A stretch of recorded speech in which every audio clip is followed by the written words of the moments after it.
Hello and welcome back to the second part of today's lesson entitled Vector Fields, Curl, and Divergence. So on the first part of our lecture, we have defined what a vector field is. And on this second part, we shall only be focusing on vector fields on R2 and R3, and from there define what we call as the divergence and curl of a vector field. Okay, so we start with a vector field F on R3, having components P, Q, and R, all of which are scalar fields also on R3. So we define the divergence of F, which we denote by div F, to be the scalar field given as such. So one can obtain the divergence of F by adding the partial derivative of P with respect to X plus the partial derivative of Q with respect to Y plus the partial derivative of R with respect to Z. Next would be the curl of F, which we denote by its full name, curl F. And this time we have a vector field having components given below. So I know just by looking at this vector that it seems confusing, especially with all these partial derivatives here. And I'm sure that many of you are wondering as to how we will memorize such definition. Well, worry not because later on we will have a theorem to help us. But for now, let's use this definition to find or to solve for the divergence and curl of a specific vector field. So suppose we have F here to be a three-dimensional vector field having components x squared y squared z, and xz squared. We want to find the divergence and curl of this vector field F. First, the divergence. So by definition, we have partial derivative of the first component with respect to x plus partial derivative of the middle component with respect to y plus the partial derivative of the last component with respect to z. That is, we have the partial derivative of x squared y with respect to x, which is 2xy, plus the partial derivative of y squared z with respect to y, which is 2yz, plus the partial derivative of the last component xz squared with respect to z, which is 2xz. So one can easily obtain the divergence of this vector field f to be equal to 2xy plus 2yz plus 2xz. Now, for the curl of f, so using the definition, we shall have the following vector field having such components. And if you try to look at the first component, r sub y minus q sub z, r sub y would be the partial derivative of xz squared with respect to y, which is 0, minus q sub z, which is the partial of the middle component with respect to z, which is y squared. So that's 0 minus y squared, and so on. So if we try to solve for the middle and the last component of the curl, we can obtain the following vector field. So the curl of f is equal to the vector field having components negative y squared, negative z squared, negative x squared. So to help us in coming up with a nice formula for the curl and the divergence of a vector field, especially for the curl because this is quite confusing, we shall look back at something that we have been using since the start of Met 23. Okay, so what we have here is what we call as the del operator. And for the purpose of our discussion, we shall look at this del operator as if it's a three-dimensional vector whose components are the partial derivative operators. That is, the first component is the partial derivative with respect to x operator. Second, you have the partial derivative with respect to y. And the last, we have the partial derivative operator with respect to z. So again, we shall look at this as if it's a vector, a three-dimensional vector. So based on the first part of our lesson, we have seen that what this del operator does actually is to send a scalar field onto a vector field.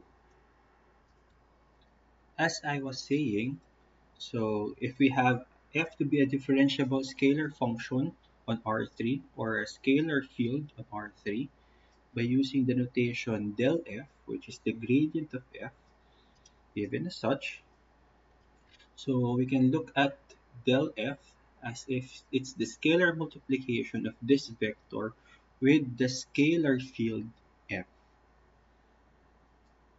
So after scalar multiplication, naturally one will ask, well, how about vector multiplication?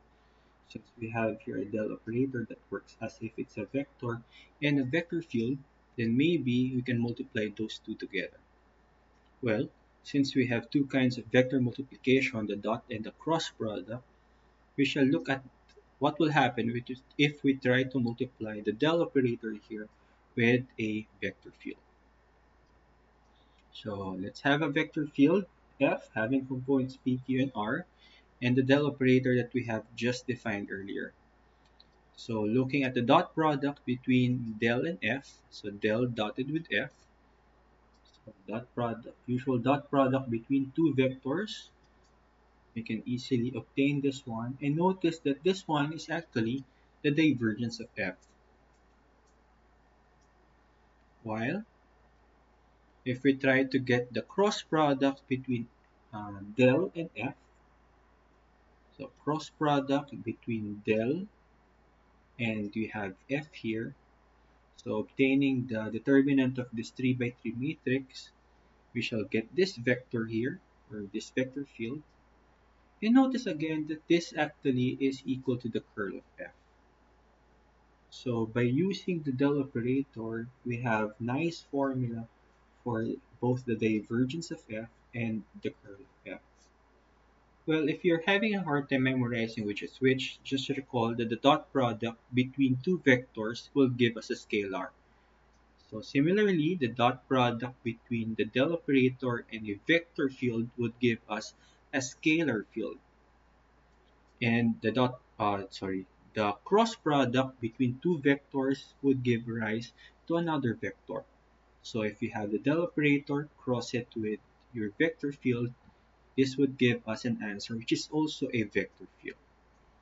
So del dot f is the divergence, a scalar field. Del cross f is a vector field which is equal to the curl of f. So let's use these two formula for obtaining the curl and divergence of another vector field. So let's try to find the divergence and curl of f having components e to the x sine z, y e to the negative x, and z tangent y, but only at the origin. So before I can solve for the divergence and curl of f at the origin, I will solve the divergence and curl of f at any point x, y, z on its domain. So using the formula from the previous slide, the divergence of f is del dotted with f. So let's just get the partial of this with respect to x plus the partial of this with respect to y plus the partial of this with respect to z. And you could easily obtain the divergence of f at any point x, y, z in the domain to be e to the x sine z plus e to the negative x plus tangent y. So at the origin, the divergence of f at the origin can be obtained by just substituting x, y, and z all to be 0.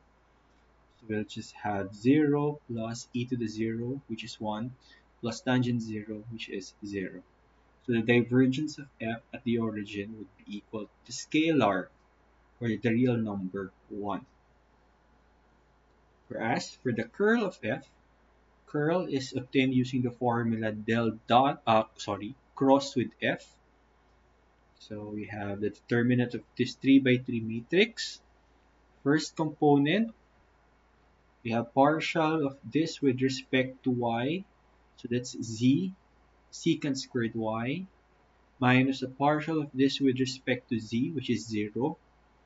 Then middle component, you have the partial of this with respect to z, which is e to the x cosine z minus the partial of this with respect to x, which is 0. And the last component will be the partial of this with respect to x, which is negative y e to the negative x minus the partial of this one with respect to y, which is 0. So we get the curl of f using the del operator. So del cross f is equal to the curl at any point x, y, z in the domain of f. So similarly, we evaluate the curl at the origin, x, y, and z all to be 0, and we shall obtain the vector 0, 1, 0. Okay, so now that we have a good formula for the curl and divergence of a three-dimensional vector, it is now easier for us to define and compute the curl and divergence of a two-dimensional vector field.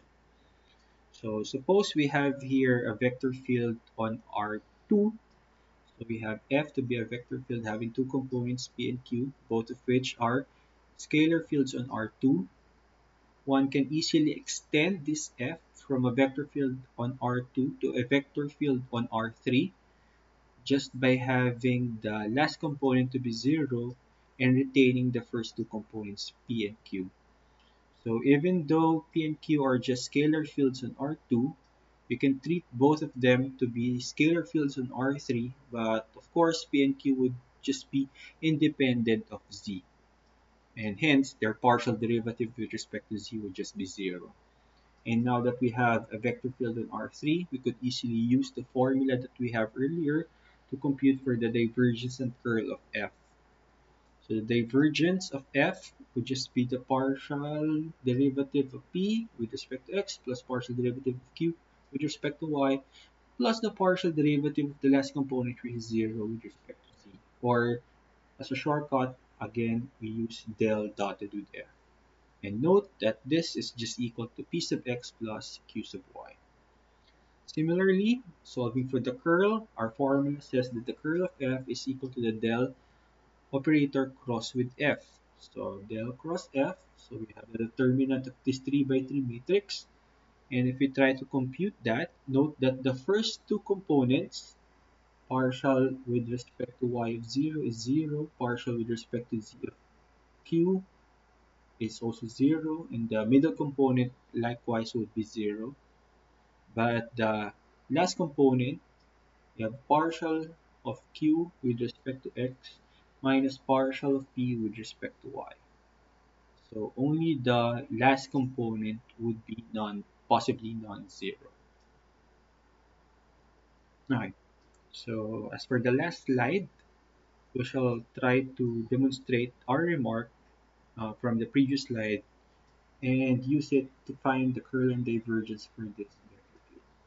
Suppose f is given by the vector field negative y over x and 2 over x, and we want to find the divergence and curl of it. So by the previous remark, we have the divergence be equal to p sub x plus q sub y, and the curl of f to be the vector 0, 0, and the last component to be q sub x minus p sub y. So what I will be doing would be just to compute for the partial derivatives and the components with respect to x and y. So we have here the partial derivative of the first component with respect to x, which is y over x squared, and the partial derivative of negative y over x with respect to y is negative 1 over x. Similarly, the partial derivatives of your second component, 2 over x with respect to x, is negative 2 over x squared, and the partial derivative of it with respect to y would just be 0. Then applying the formula, we could easily obtain the divergence of f to be y over x squared, and the curl of f to be the vector 0, 0, 1 over x minus 2 over x squared. Now, of course, one doesn't need to memorize the above formula here. Instead, we can easily extend again this vector field from a two-dimensional vector field to a three-dimensional vector field. So we just have the domain to be three-dimensional. We just add z here to be another variable and retain the first two components and have the last component to be 0. And again, use the formula for the divergence of f to be del dotted with f and the curl of f to be the del operator cross with our vector field. And that is it for our lecture on vector fields. I hope you guys learned something from this, and remember that this lecture video has a discussion counterpart where more examples will be solved. So once again, thank you for your time, and I hope everyone is safe and well. See you again on some future lessons. Bye bye.